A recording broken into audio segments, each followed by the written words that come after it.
Réponse, c'est la robe longue d'été pensée pour les soirées estivales. Elle est également déclinable en robe courte ou alors en top. Dans ce tutoriel, je vous accompagne jusqu'à la robe longue avec deux options, les rubans noués aux épaules et la ceinture pour cintrer votre taille. On la monte ensemble, pas à pas. C'est parti! Avant de débuter votre projet couture, il est important de bien choisir votre taille pour un tombé parfait. Vous pouvez vous référer à la grille des tailles du livret et choisir votre métrage correspondant grâce au tableau. Il y a deux possibilités pour préparer votre patron. Soit vous avez choisi l'option PDF, dans ce cas, vous devez imprimer le patron au format A4 en taille réelle, juxtaposer les feuilles A4 en suivant le code de placement et les scotcher entre elles pour reconstituer le patron, puis découper la taille souhaitée. Soit vous avez choisi l'option pochette, dans ce cas, vous disposez du patron au format A0 et vous n'avez plus qu'à le déplier et décalquer la taille souhaitée en reportant l'écran de montage, les repères ainsi que le sens du droit fil. Pour la version longue de réponse, je vous conseille un crêpe de viscose ou un mélange viscose-lin ou un tencel. Pour la version courte ou top, vous pouvez également utiliser une double gaze de coton.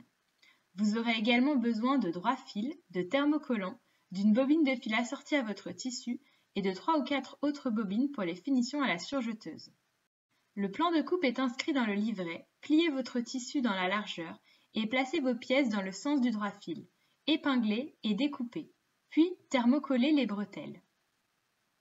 Nous allons commencer par le dos. Sur l'envers, au niveau de l'encolure, posez un droit fil pour figer la matière. Pliez une première fois le tissu de 5 mm vers l'intérieur en repassant, puis pliez à nouveau de 5 mm en repassant également. Sur l'endroit, piquez à 3 mm du bord en faisant 3 points d'arrêt au début et à la fin de la couture. Puis, grâce au cran de montage, superposez les deux dos et épinglez. Sur l'endroit, piquez dans le sillon de la couture d'ourlet du bas du dos jusqu'à la croisure des deux dos en faisant 3 points d'arrêt au début et à la fin de la couture. Et sur le bas du dos, faire une couture de maintien à 5 mm du bord. Ensuite, nous allons passer au devant. Sur le haut du devant, piquez 2 fils de fronce de 5 mm de longueur de point. Piquez un premier fil à 3 mm du bord, puis un second à 5 mm du bord, sans faire de point d'arrêt ni au début ni à la fin des coutures. Tirez les 2 fils arrière de fronce afin de froncer le haut devant jusqu'à la longueur de la propreté. Préparez la propreté en posant un droit fil sur un des bords envers de la propreté et pliez l'autre bord de 1 cm vers l'intérieur au fer à repasser. Posez l'endroit du bord de la propreté avec le droit fil contre l'endroit du haut devant et épinglez. Piquez à 1 cm du bord en faisant 3 points d'arrêt au début et à la fin de la couture. Puis rabattre la propreté sur l'envers du haut devant et épingler. Et sur l'endroit, piquez à 3 mm de la première couture en faisant 3 points d'arrêt au début et à la fin de la couture. À présent, nous allons ajouter les bretelles côté. Préparez les bretelles. Les pliez en deux et pliez un bord de 1 cm vers l'intérieur au fer à repasser. Au niveau de l'emmanchure, positionnez l'endroit du bord non plié des bretelles côté contre l'endroit du haut devant et épinglez. Au niveau du décolleté, les bretelles doivent dépasser de 1 cm. Piquez à 1 cm du bord en faisant 3 points d'arrêt au début et à la fin de chaque couture. Repassez les coutures vers les bretelles. Puis, rabattre les bretelles côté sur l'envers du haut devant et épingler. Et sur l'endroit, piquez à 3 mm de la première couture en faisant 3 points d'arrêt au début et à la fin de la couture. Crantez au niveau du dessous de bras pour avoir une ligne droite, idem au niveau du décolleté en laissant dépasser de 1 cm les bretelles. Maintenant, nous allons nous occuper des autres bretelles. Si comme moi, vous avez les épaules qui tombent légèrement, biaisez la ligne d'épaule, puis positionnez les bretelles dos et devant, endroit contre endroit, en épinglant. Piquez à 1 cm du bord en faisant 3 points d'arrêt au début et à la fin de chaque couture. Et repassez les coutures ouvertes. Puis, au niveau de l'emmanchure, positionnez l'endroit des bretelles contre l'endroit du haut du dos et épinglez. Piquez à 1 cm du bord en faisant 3 points d'arrêt au début et à la fin de chaque couture. Repassez les coutures vers les bretelles et dans le prolongement, rentrez de 1 cm le bord des bretelles. Puis, pliez l'autre bord de 1 cm vers l'intérieur au fer à repasser et pliez les bretelles en deux en les rabattant sur l'envers du haut dos. Épinglez les bretelles fermées. Sur l'endroit de la totalité de la bretelle, piquez à 3 mm de la première couture en faisant 3 points d'arrêt au début et à la fin de la couture. Écrantez au niveau des dessous de bras pour avoir une ligne droite. Au niveau des lignes côtés, positionnez l'endroit du devant contre l'endroit du dos et épinglez. Piquez à 1 cm du bord en faisant 3 points d'arrêt au début et à la fin de chaque couture. Et repassez les coutures ouvertes. Pour un maintien optimal, surjetez le bord des bretelles devant et côté. Pliez les 1 cm restants des bretelles côté vers l'intérieur et placez l'endroit de la bretelle devant en dessous. Sur l'endroit, piquez à 3 mm du bord en faisant 3 points d'arrêt au début et à la fin de chaque couture. Puis piquez une piqûre de renfort à 3 mm en dessous de la première piqûre. Si vous avez choisi la version top, il vous suffit de faire un ourlet en bas du top et le tour est joué.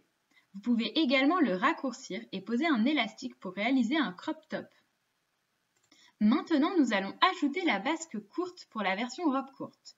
Sur le haut des basques courtes, piquez 2 fils de fronce de 5 mm de longueur de point. Piquez un premier fil à 3 mm du bord, puis un second à 5 mm du bord sans faire de point d'arrêt, ni au début ni à la fin des coutures. Tirez les 2 fils arrière de fronce afin de froncer les basques courtes jusqu'à la moitié de la longueur du bas du top. Puis, positionnez les basques courtes endroit contre endroit et épinglez les côtés. Piquez à 1 cm du bord en faisant 3 points d'arrêt au début et à la fin de chaque couture. Et repassez les coutures ouvertes. Puis, au niveau de la taille, positionnez l'endroit des basques courtes contre l'endroit du top et épinglez.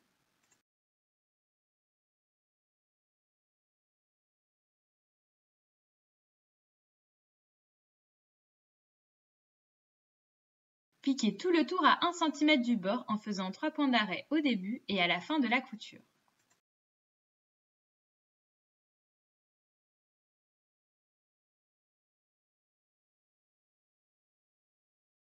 Repassez les coutures vers le top pour ne pas écraser les fronces. Si vous avez choisi la version en robe courte, il vous suffit de faire un ourlet en bas de la robe et le tour est joué. Enfin, si vous avez choisi la version robe longue, nous allons assembler la basque longue à la robe courte. Sur le haut des basques longues, piquez 2 fils de fronce de 5 mm de longueur de point. Piquez un premier fil à 3 mm du bord, puis un second à 5 mm du bord sans faire de point d'arrêt ni au début ni à la fin des coutures. Tirez les 2 fils arrière de fronce afin de froncer les basques longues jusqu'à la moitié de la longueur du bas de la robe courte. Puis, positionnez les basques longues endroit contre endroit et épinglez les côtés. Piquez à 1 cm du bord en faisant 3 points d'arrêt au début et à la fin de chaque couture. Et repassez les coutures ouvertes. Puis, au niveau du bas de la robe, positionnez l'endroit des basques longues contre l'endroit de la robe courte et épinglez. Piquez tout le tour à 1 cm du bord en faisant 3 points d'arrêt au début et à la fin de la couture.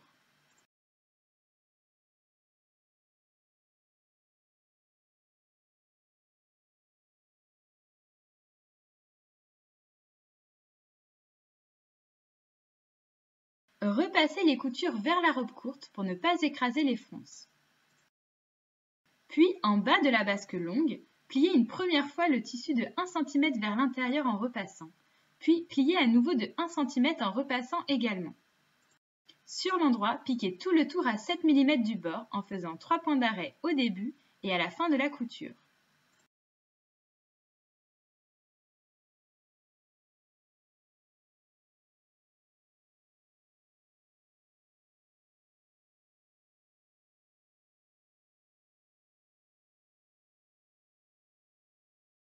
À présent, nous allons voir deux options qui sont facultatives, les rubans noués et la ceinture. Commençons par les rubans. Les pliez en deux, endroit contre endroit et épinglez. Piquez le tour à 1 cm du bord en laissant une ouverture de 5 cm au milieu et en faisant 3 points d'arrêt au début et à la fin de chaque couture. Crantez, retournez et repassez les rubans en rentrant les valeurs de couture de l'ouverture vers l'intérieur.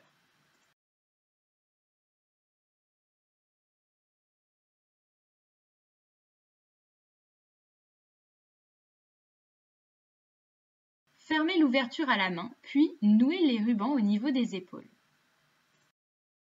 Enfin, réalisez la ceinture. Positionnez les deux ceintures endroit contre endroit et épinglez un des deux côtés. Piquez à 1 cm du bord en faisant 3 points d'arrêt au début et à la fin de la couture. Et repassez les coutures ouvertes. Puis, pliez la grande ceinture obtenue en deux, endroit contre endroit, dans sa hauteur et épinglez. Piquez le tour à 1 cm du bord en laissant une ouverture au milieu de 10 cm pour retourner la ceinture. Faire 3 points d'arrêt au début et à la fin de la couture.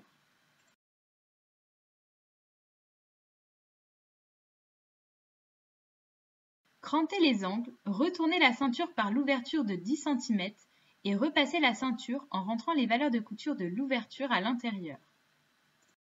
Enfin, fermez l'ouverture à la main ou à la machine en piquant à 3 mm du bord et en faisant 3 points d'arrêt au début et à la fin de la couture.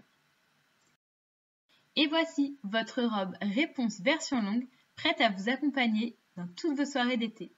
À bientôt!